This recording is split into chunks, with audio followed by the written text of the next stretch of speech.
You know, for most of our lives, we're basically taught one simple rule about money: stay out of debt, right?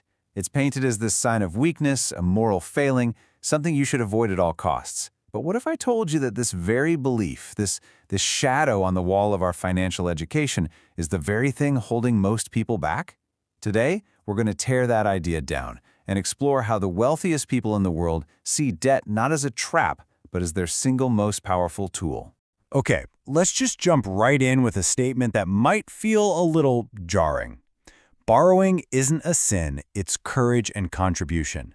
And look, this isn't just some contrarian hot take. It's the core philosophy that fuels entrepreneurs, that supports innovators, and honestly, that drives the entire global economy forward. It's about having the courage to invest in a future you believe in. So this really brings us to two completely different worlds, two different ways of thinking. On one side, you've got the traditional view, the one most of us grew up with. Debt is weakness, it's risk, it's a moral failing. But over on the other side, you have the investor view. And in that world, debt is a strategic tool. It's leverage. It's the opportunity to use other people's money to get your hands on assets that grow in value. Now, to really get a handle on this investor mindset, we first have to unpack where all our cultural baggage comes from.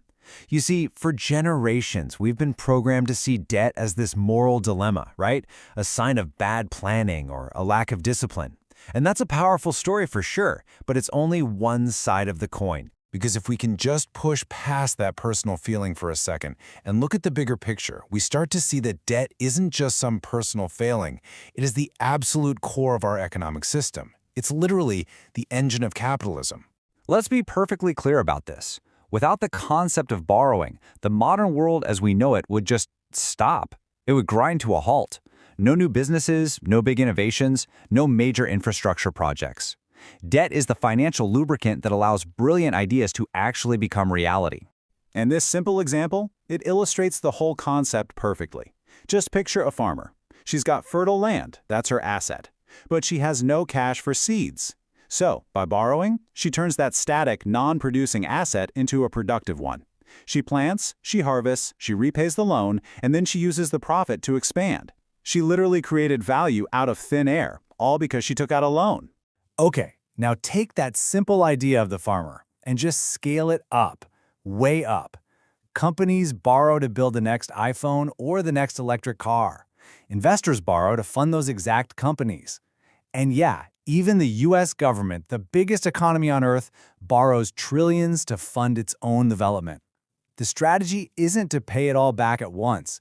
It's to use new, cheaper debt to pay off the old debt, constantly fueling growth. So why is this idea so hard for so many people to really get? Well, the philosopher Plato gave us the perfect analogy for it. He said, most people are like prisoners in a cave. They only ever see the negative shadows of debt projected on the wall, the interest payments, the risk, and they mistake that for the entire reality. They never turn around to see the fire of capitalism that's actually creating the light of progress and opportunity. Okay, let's get into the core mechanism of how this actually creates a wealth gap in the real world. This is a concept we're calling the borrowing premium. The borrowing premium. So what is that?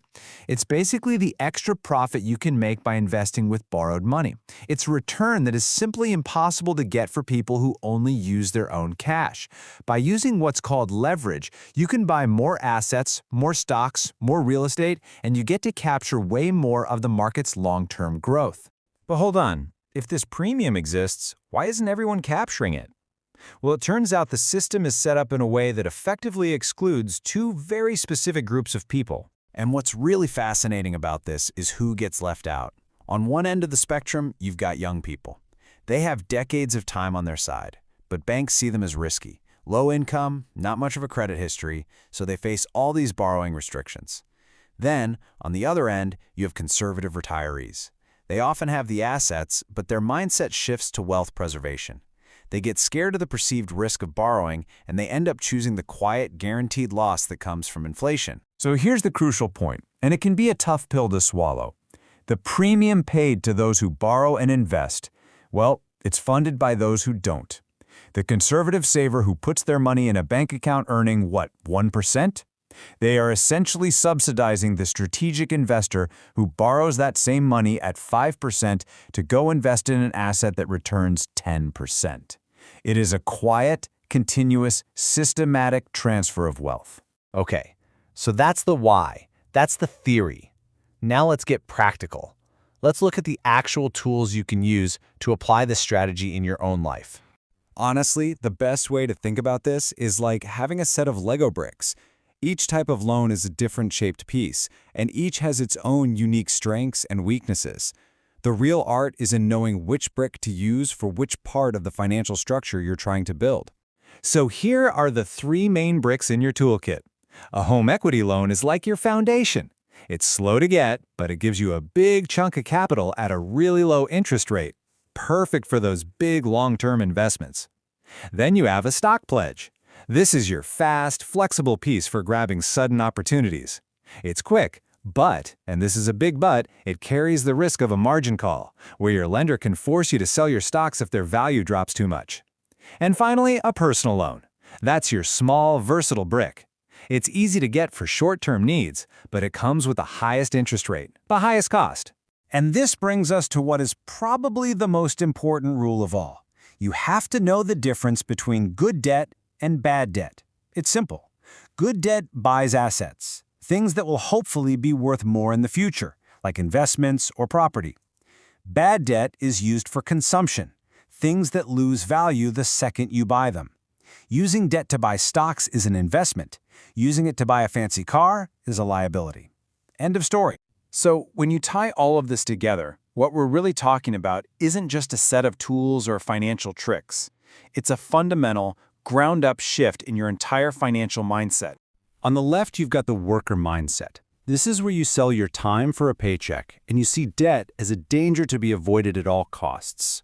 But on the right is the investor mindset. Here, you see your job as a way to get capital, and then you use that capital, plus smart debt, to buy assets that make more money for you.